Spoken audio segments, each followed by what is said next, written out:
Affaire Jubilard, les sommes folles dépensées par Cédric dans un jeu en ligne. Quel était l'homme que Delphine Jubilard a épousé et qui est le dernier à l'avoir vue vivante en cette soirée du 15 décembre 2020? La personnalité complexe de celui qui est le suspect numéro 1 est analysée dans le documentaire de RMC Story sur l'affaire. Le film met en lumière notamment son addiction au jeu et ses conséquences pour son couple. À l'heure où aucune trace du corps de Delphine Jubilard n'a été retrouvée depuis sa disparition dans la nuit du 15 au 16 décembre 2020. La justice explore toutes les pistes pour comprendre ce qui a pu se produire. Son mari figure en tête de liste puisqu'il est le dernier à l'avoir vue vivante. Était en procédure de divorce avec elle et ne cesse de dérouter les enquêteurs par ses comportements.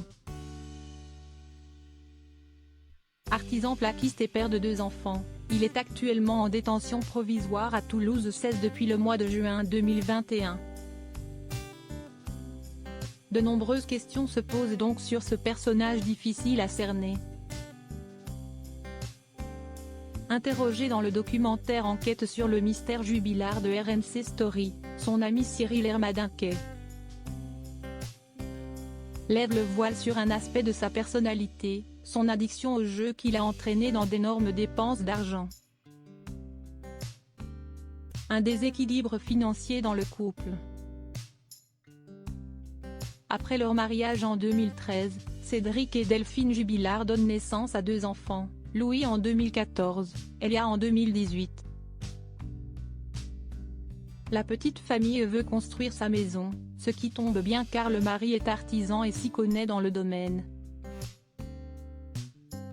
Mais l'infirmière qui travaille elle de nuit dans une clinique à Albi, en CDI, va déchanter des projets d'avenir. Le journaliste du Parisien aujourd'hui en France Ronan Folgoa, auteur du livre sur l'affaire publié aux éditions Studio Fact, explique les problèmes d'argent du couple. Si estime que Cédric a parfois une tendance à subtiliser la carte bleue de son épouse et à retirer certaines sommes. Il est toujours en besoin d'argent.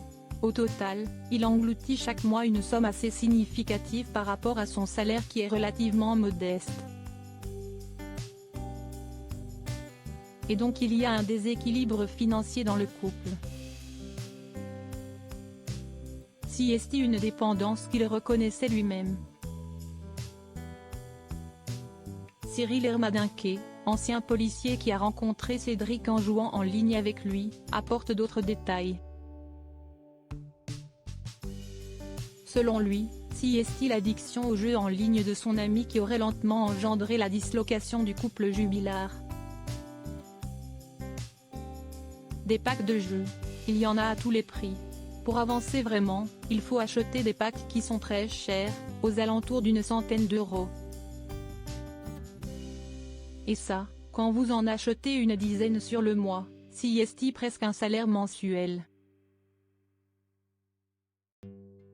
Selon l'activité de jeu, plus il y avait de combats, de guerres, plus on était attaqué, il fallait refaire vivre les personnages et lui 2 jours après.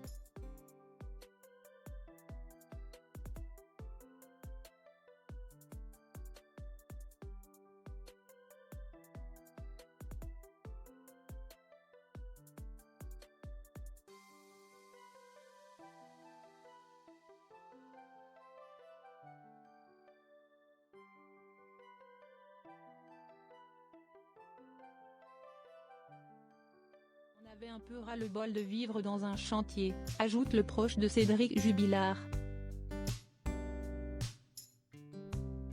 Elle qualifiait d'ailleurs son existence de vie de bidochon et s'est éloignée sentimentalement, elle avait rencontré un autre homme à l'été 2020. D'après son ami Cyril, le peintre plaquiste était lui toujours très amoureux mais handicapé par cette drogue virtuelle plus que par le cannabis qu'on l'accuse également de beaucoup consommer.